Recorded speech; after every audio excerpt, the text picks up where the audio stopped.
Hoje eu estou no Porto de Paranaguá, tá bom? Estou aqui com Felipe Gama, é o diretor de Tecnologia e Desenvolvimento Empresarial dos Portos do Paraná. Muito obrigado, Felipe, por nos receber aqui, tá bom, para esse bate-papo.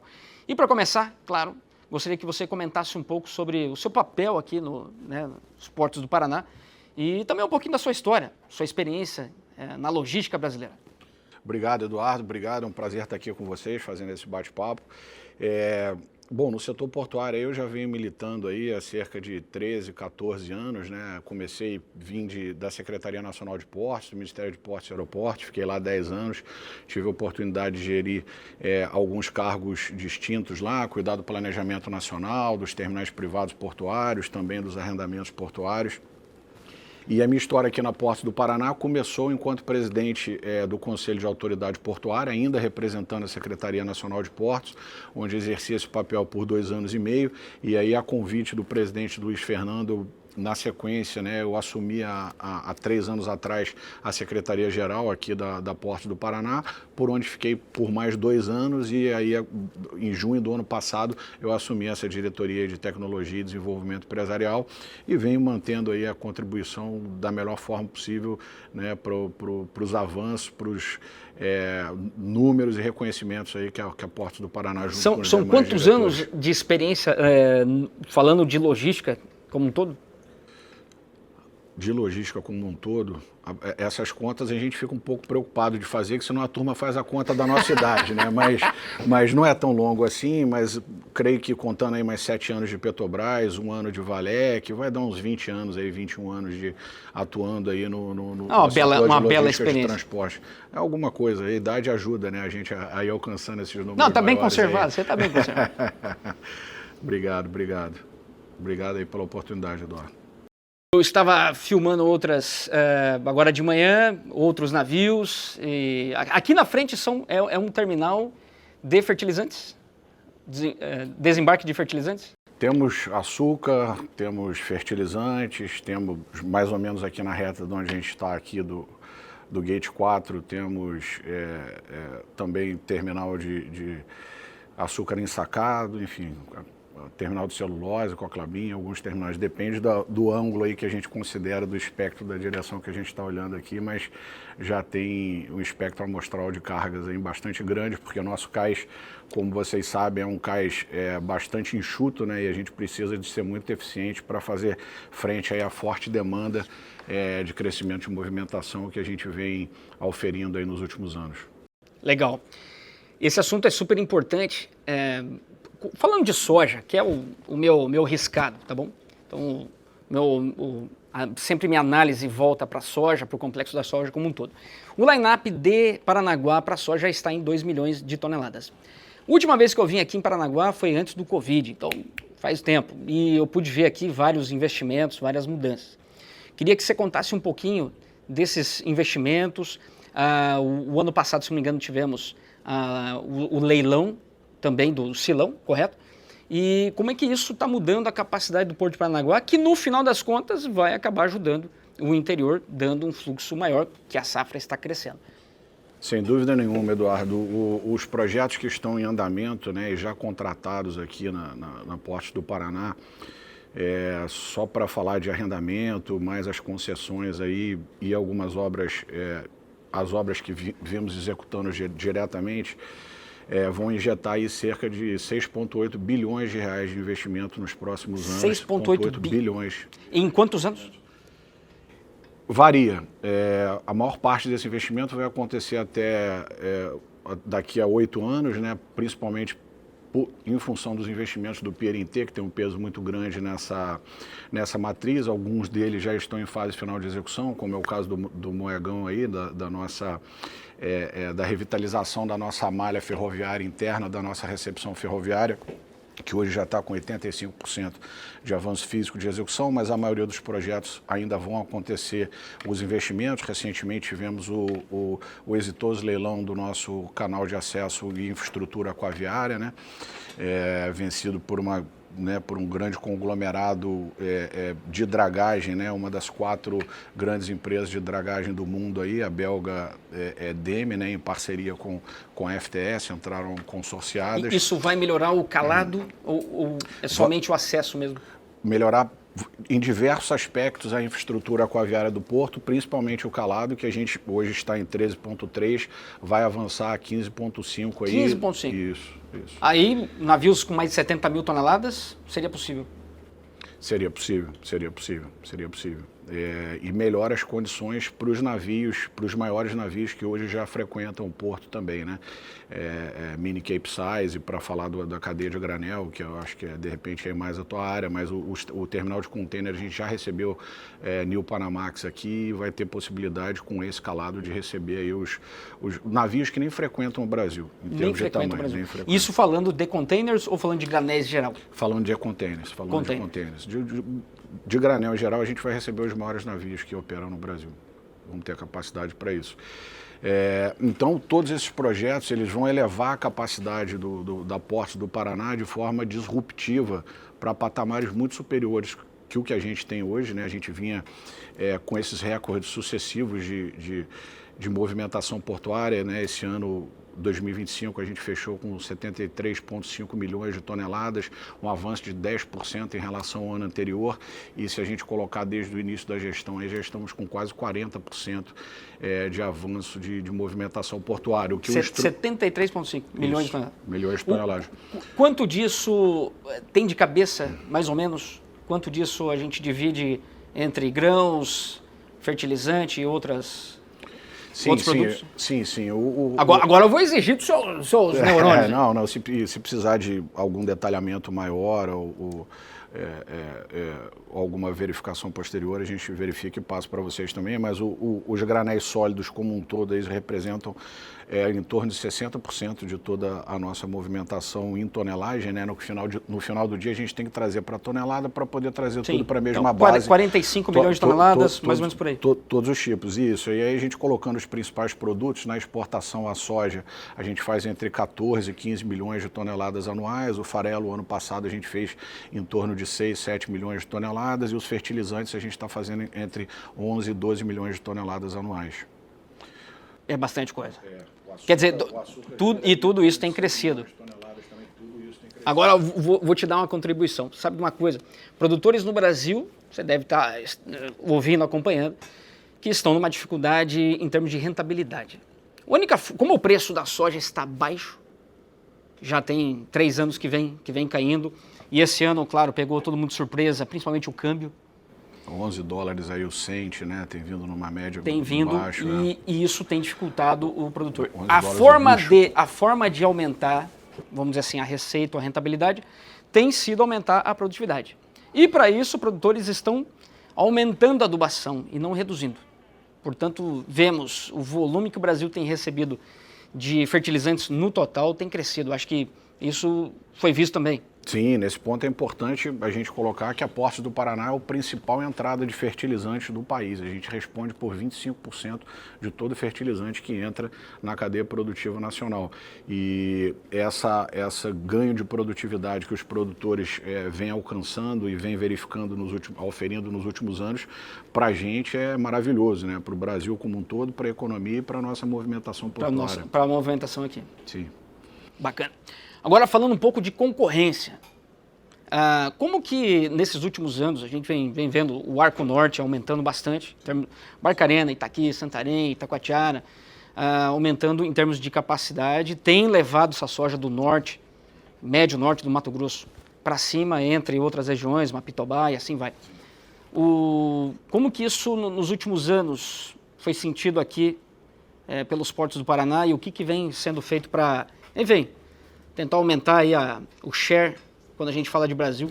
Sim, sim. Para a gente aqui o impacto é bem relativizado, porque a maior parte das cargas que a gente movimenta, 60% a 70% decorrem da própria produção do estado do Paraná e um segundo percentual disso do sul do Mato Grosso do Sul. Como a capilaridade ali da ferrovia Norte-Sul, ela né, se inicia principalmente a partir do norte de São Paulo ali, impacta alguns estados, né, tem um alcance, a área de influência dela, alguns estados que traziam algumas cargas para cá, como é o caso de Goiás, mas é bem menos sentido do que Santos provavelmente está sentindo, que tinha um escoamento muito grande do próprio Mato Grosso, que é o estado maior produtor, né, com a rumo malha oeste, com a rumo malha norte, além da malha paulista, né? Então eles, a gente imagina que está com um desafio maior aí, e o grande beneficiado da Ferrovia Norte-Sul, do advento da Ferrovia Norte-Sul, sem dúvida nenhuma, é a região do Matopiba ali, ou Matopibá, como você falou aí. Mapitoba, assim vai. Mas de fato aquela região ali, mais o oeste do Mato Grosso, tem para eles a Ferrovia Norte-Sul teve uma proeminência muito grande, né? Eu tive a oportunidade de acompanhar o desenvolvimento desse projeto enquanto fui engenheiro da Norte-Sul. Isso. Inclusive eu cuidava da Norte-Sul. Você ainda acompanha esses projetos, todas essas... Acompanha, né? A gente acompanha por conta do desenvolvimento empresarial, a gente precisa de estar antenado de forma executiva, né, em tudo que está acontecendo, monitorando, né, os movimentos dos demais portos, principalmente da nossa Interlândia aqui de concorrência, né? A gente está a 4 horas de navegação do Porto Santos, que é o maior do hemisfério sul aí, maior da América Latina, 2 horas de navegação dos portos de Santa Catarina, então a gente precisa de estar atento, né, em todos esses tempos e movimentos para estar sempre um passo à frente aí com os nossos projetos para manter essa pegada de produtividade e de crescimento, né, que vem sendo reconhecido aí com sucessivos prêmios aí que nós vimos recebendo, tanto em nível nacional quanto em nível internacional, né? Falando desse ponto, de novos projetos, ferrovia principalmente, o que tem para sair de fato, num curto prazo? Tem alguma coisa nova para sair? Porque tem alguns projetos que ainda estão no papel ou precisando ainda de aprovação e assim por diante. Como é que está isso aí? Essa informação ela é extremamente importante para o produtor, com certeza, porque, por exemplo, esse ano, começamos o ano com uma safra que veio um pouco mais cedo, Mato Grosso principalmente, final de janeiro colheu 10 milhões a mais de soja do que no ano passado. Não porque a safra é maior, mas porque colheu mais cedo. E uma demanda de caminhões tremenda, e é uma disputa, caminhões indo para Miritituba, e daí para Barcarena, principalmente, ou descendo para o TRO, terminal ferroviário lá em Rondonópolis, que vai para Santos. Quer dizer, essa pouca oferta ainda de malha ferroviária, ela tem o seu impacto no preço final. Vou te dar um exemplo. Em dólar, o preço do frete desses trajetos curtos, por exemplo, Sinop, Miritituba, ou Sorriso, Lucas, para o TRO, em relação ao ano passado, 45 centavos por bushel a mais. Quer dizer, são 45 centavos por bushel que poderia estar no bolso do produtor, ou parte disso, ou no bolso da trading, ou no bolso do chinês, que é o grande comprador de soja. E desonerando a cadeia. Enfim, o que você vê assim, para um espaço, claro, quando a gente fala desses projetos, demora. Sim. Nos próximos 10 anos, o que você enxerga em termos de aumento? Eu acho que foi muito pertinente a tua colocação e esse ponto que você está abordando, Eduardo. Até porque realmente a gente está com bastante coisa para acontecer e algumas já acontecendo no espectro do modal ferroviário, né? E a gente está se preparando para isso. O nosso Moegão aí vai expandir a nossa capacidade de recepção ferroviária de 5 milhões para 24 milhões de toneladas anuais. Que vem de Maringá? A gente vai expandir aqui a nossa recepção. E aí, o modal ferroviário de Interlândia, a gente tem agora em 2027 o contrato de concessão da Rumo Malha Sul vencendo. E de uma forma ou de outra, ou renovando ou se fazendo uma nova licitação, é de se esperar que exista um capex muito grande para que se tenha uma nova perna de concessão. Então, pode-se estimar algo entre 10 e 30 bilhões, dependendo do modelo aí, né, e do desenho que for feito para essa concessão. Essa linha, ela vem de onde? Ela pega toda a malha ferroviária existente, que não é a Ferroeste, a Ferrovia Tereza Cristina, nos 3 estados do Sul, pertence à concessão que está vencendo agora da Rumo Malha Sul. Tá?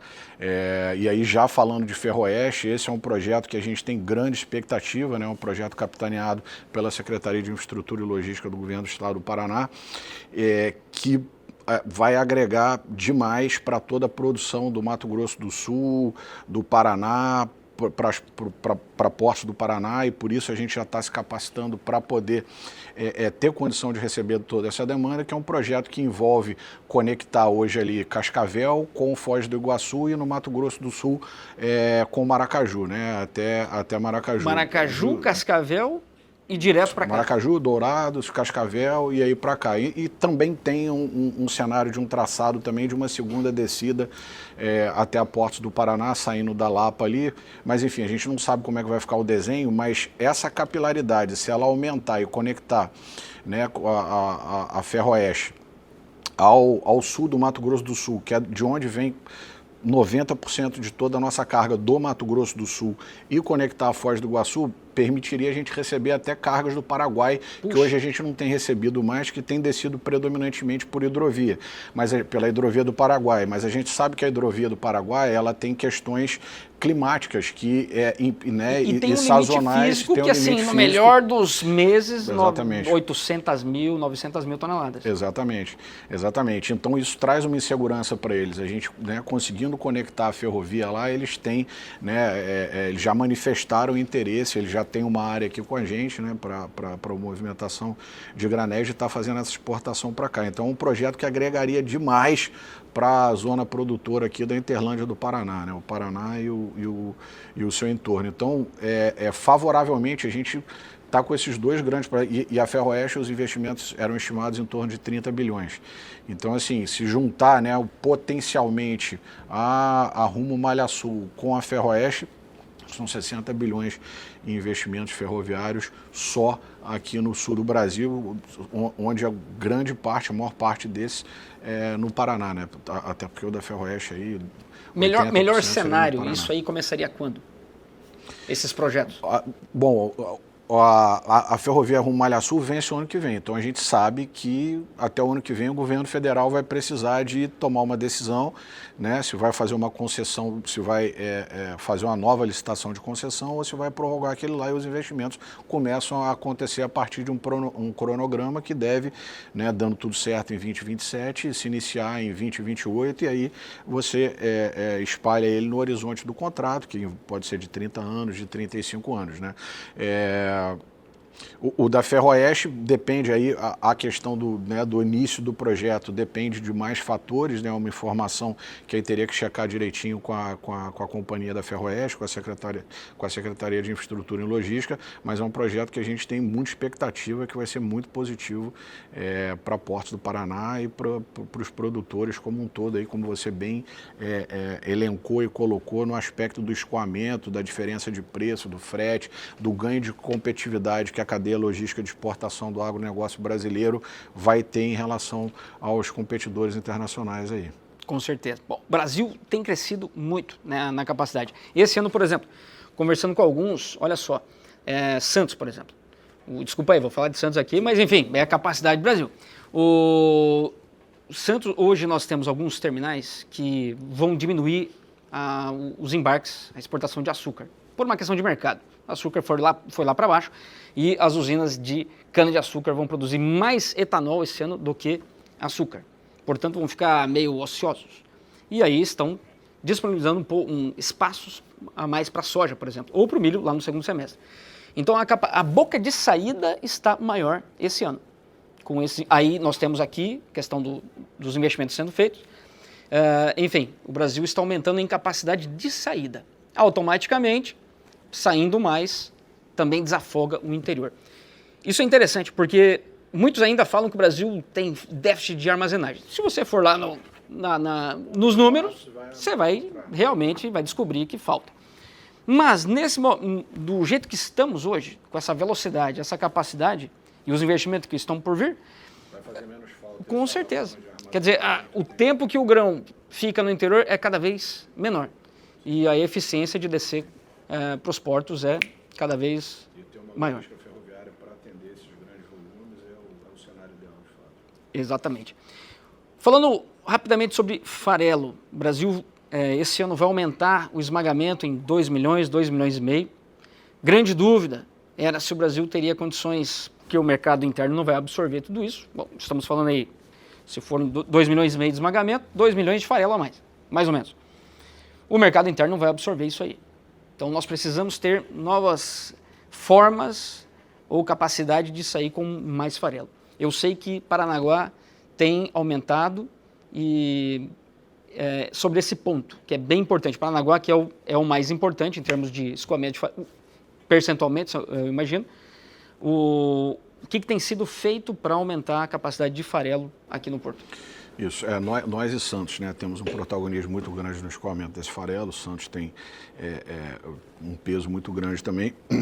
Todos os projetos, né, esses 6,8 bilhões, e principalmente aí a gente falando dos projetos dos investimentos no corredor de exportação, que é o principal movimentador né, dos granéis sólidos vegetais aí, tirando o açúcar, né, mas milho, soja e farelo de soja, a gente está elevando demais a capacidade, tanto na recepção quanto em termos de capacidade estática, com os novos arrendamentos de abril do ano passado, né, onde sagrou-se vencedores grandes trades globais. A gente está aumentando a nossa capacidade estática e, sobretudo, a capacidade de cais, a capacidade de embarque, né, onde hoje a gente tem um cenário que a gente opera 3 berços com 6 shiploaders de cerca de 1,7 mil toneladas hora de capacidade nominal. Nominalmente, a gente só o novo berço vai trazer aí 8 shiploaders de 4 mil toneladas hora. Isso aí já traria 2, 3 dias navio carregado, se não chover. Sim, menos. Isso aí depende de como é que vai estar a configuração, se vai operar com 1 ou 2 shiploaders, né? Mas só isso aí já aumentaria em cerca de 280%, a gente mantendo 2 berços e mais os berços do Pier em T, a nossa capacidade que a gente tem hoje. Então, assim, teria um horizonte de décadas aí de capacidade para movimentação. Chance de aumento de waiting time, demurrage cada vez menor. Cada vez menor em Paranaguá. Não, vai zerar. Vai zerar. Vai zerar. Com os projetos, o calado em 15,5, o novo Pier em T, a nossa expectativa é que eu tenho visto o waiting time esse ano em Paranaguá não passa de 5 dias, quer dizer, sim. É isso aí. Sim, imagina com todos esses projetos disruptivos, 6,8 bilhões de investimentos aí no Porto, né? Estamos construindo uma nova subestação, estamos construindo subestações de energia específicas, estamos expandindo o nosso pier do corredor oeste, né? Estamos expandindo também o pier de líquidos. Então, todos esses projetos estão contratados, né? Já com arrendamentos, com contratos assinados, e os investimentos precisam de ocorrer dentro do cronograma, e muito embora a gente, eventualmente, eles possam ser até antecipados, tamanha atratividade para os players privados, né? Os concessionários e os arrendatários, eles podem querer antecipar esses investimentos aí. Bom, notícia boa então. Vamos ter mais farelo, mais capacidade, mais carga. Isso. Fertilizante, produtores investindo mais volume. Sem falar que, como os principais fertilizantes estão muito caros, produtores estão buscando outros mais alternativos, menos concentrados, quer dizer, mais volume. Portanto, quando a gente falar de carga e volume, boa notícia também. E boa sem falar na produção de soja. Boa notícia demais. Quanto mais mandar para a gente aqui operar, melhor. Eu só vim trazer notícia boa para você. De fato. E a gente está respondendo com boas notícias também. Exatamente. Poxa. Quer dizer, ganha-ganha. Se nós temos capacidade aqui, desafoga o interior e o produtor não precisa investir tanto em armazenagem, o que é bem caro e difícil de se pagar. Sim. Bom, quero te agradecer. Mais algum comentário, alguma... Agradecer a oportunidade, o interesse da Agroinvest e da Mareg de estar fazendo esse bate-papo com a gente, de estar querendo entender um pouco melhor da dinâmica, né, do que os nossos projetos vão agregar a isso, sobretudo para o agronegócio brasileiro, que é mais o foco de vocês aí. É uma grande satisfação, conte com a gente aí em oportunidades futuras. Todo mundo que atua, né, todos os parceiros são importantes na cadeia logística, a gente aponta aqui, né, do corredor de exportação, onde coloca o navio e vai para a exportação, mas assim como a Agroinvest aí, todos os demais parceiros, né, e embarcadores, enfim, os transportadores, todos os players e os intervenientes aí dessa cadeia são importantes para a gente e fazem parte desse todo aí, desses resultados que a gente vem alcançando aí nos últimos anos. Maravilha, Felipe. Sucesso, tá bom? E vamos continuar investindo que o Brasil precisa, não é mesmo? É isso aí. Vamos isso aí. Para frente. Show de bola. Muito obrigado, Eduardo. até a próxima. Até a próxima. Isso, Sim, em que momento, né? E tudo mais, verdade. Tudo isso contribui aí para... Eu estava lembrando aqui, depois que a gente terminou, do 2024, quando o Waiting Time de Paranaguá foi lá para cima. Caiu uma pista, meia pista, e ainda tínhamos um line-up de milho em fevereiro, em Paranaguá, e aí foi um caos. Foi difícil. Quer dizer, é difícil ter essa noção lá no interior. Quando a boca aqui de saída, ela dá pepino, todo um reflexo acaba acontecendo lá no interior, e aí, claro, aí falta armazenagem. Eu lembro que navios tiveram que ser trocados aqui de Paranaguá para Santos, por exemplo, e acabou também aumentando o waiting time de Santos. Enfim, essas coisas não devem acontecer, né? A gente espera que não, né? Nesse período que você lembrou bem aí, foi um período bastante difícil, né? Eu ainda não estava aqui na Portos do Paraná diretamente, eu estava como presidente do Conselho de Autoridade Portuária, mas vi, né, isso acontecendo, acompanhei um pouco, e é algo que foge do nosso controle, né, da autoridade portuária, né? Mas foi um período onde estava sem concessionária, né? As cancelas do pedágio estavam abertas, estava sem Eu lembro isso, não tinha entre pedágio. Uma e outra.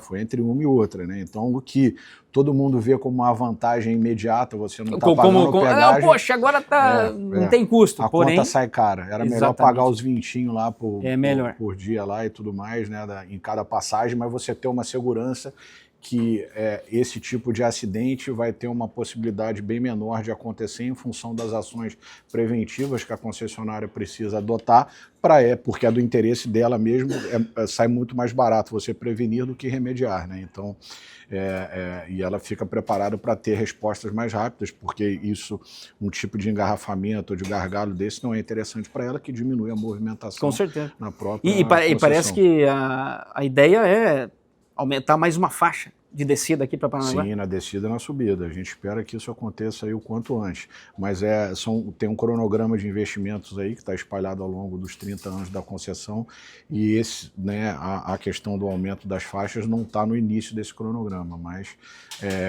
hoje a concessão ela vem até o porto, né? Antes ela não vinha, e, salvo engano, ela pega a PR-407 até na 412 também. Eu acho que ali vai duplicar também a 407, eu acho que a duplicação começa por lá, em detrimento da subida aqui da 277. Felipe, já estão até desligando aqui, melhor a gente ir embora. Senão, como a minha avó sempre dizia, saco vazio não para em pé. Tá na hora do almoço. Temos que almoçar. Beleza.